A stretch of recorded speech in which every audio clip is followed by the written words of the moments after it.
ইন্নাল হামদুলিল্লাহি নাহমাদুহু ওয়া নুসাল্লি আলা রাসূলিহিল কারীম আম্মা বা'দ ফাআউযু বিল্লাহি মিনাশ শাইতানির রাজীম বিসমিল্লাহির রহমানির রহিম।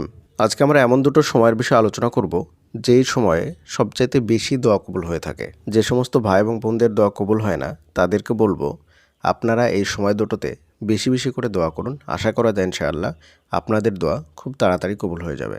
এক নম্বরে হচ্ছে ফরজ নামাজের পর, আর দুই নম্বরে হচ্ছে শেষ রাত্রে। এবার বলবো এই দুটো সময়ে কিভাবে দোয়া করবেন। ফরজ নামাজের পর বলতে এখানে দুটো মত আছে।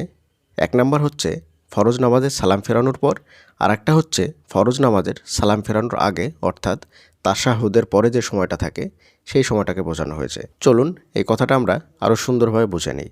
ফরজ নামাজের পরে, অর্থাৎ ফরজ নামাজে যত রাকাত নামাজ থাকে সব নামাজগুলো যখন পড়া হয়ে যায় তখন আমরা একদম শেষের বৈঠকে বসার পরে তাশাহুদ পড়ি, তারপরে দরুদ শরীফ পড়ি, তারপরে দোয়া মাসুরা পড়ি। এই দোয়া মাসুরা পড়ার পরে যে সময়টা থাকে এই সময়টাতে সবচাইতে বেশি দোয়া কবুল হয়, অর্থাৎ সালাম ফেরানোর আগের যে সময়টা থাকে সেই সময়টাতে। আপনি যদি জামাতের সহিত সালাত আদায় করেন, মানে নামাজ পড়েন, তাহলে সেই সময়টাতে চেষ্টা করবেন দোয়া করার, কিন্তু বেশি সময় পাবেন না।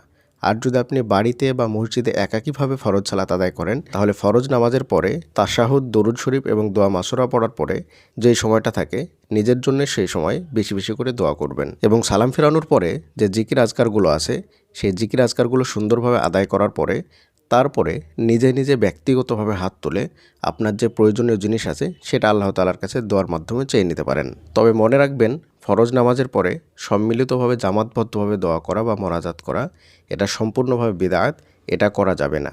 কিন্তু ফরজ নামাজের পরে সবচাইতে বেশি দোয়া কবুল হয়ে থাকে। আর এই দোয়া করার পদ্ধতি দুটো আমরা বললাম।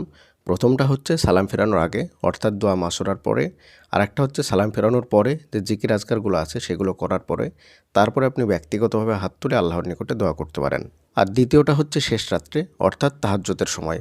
ফজরের আজানের আধা ঘন্টা আগে ঘুম থেকে উঠবেন, ওঠার পরে সুন্দরভাবে অজু করে তারপরে 2 রাকাত সালাত আদায় করে বা 4 রাকাত 8 রাকাত যতটা আপনি পারবেন সেভাবে সালাত আদায় করে তারপরে বিতের সালাতটা আদায় করে তারপরে আল্লাহর নিকটে দোয়া করবেন।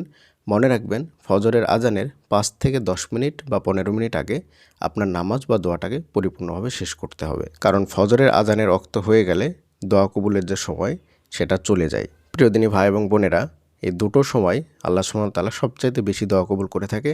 তাই এই দুটো সময় বেশি বেশি করে দোয়া করার চেষ্টা করবেন। একটা আমাদের সবার হাতের নাগালের মধ্যে, আর একটা হচ্ছে একটু সমস্যা। তারপর আমরা চেষ্টা করলে প্রতিদিন শেষ রাত্রে উঠে দোয়া করতে পারবো। আল্লাহ সুবহানাহু ওয়া তাআলা আমাদের সকলকে এই দুটো সময় বেশি বেশি করে দোয়া করার তৌফিক দান করুন। আমিন। আসসালামু আলাইকুম ওয়া রাহমাতুল্লাহি ওয়া বারাকাতুহু।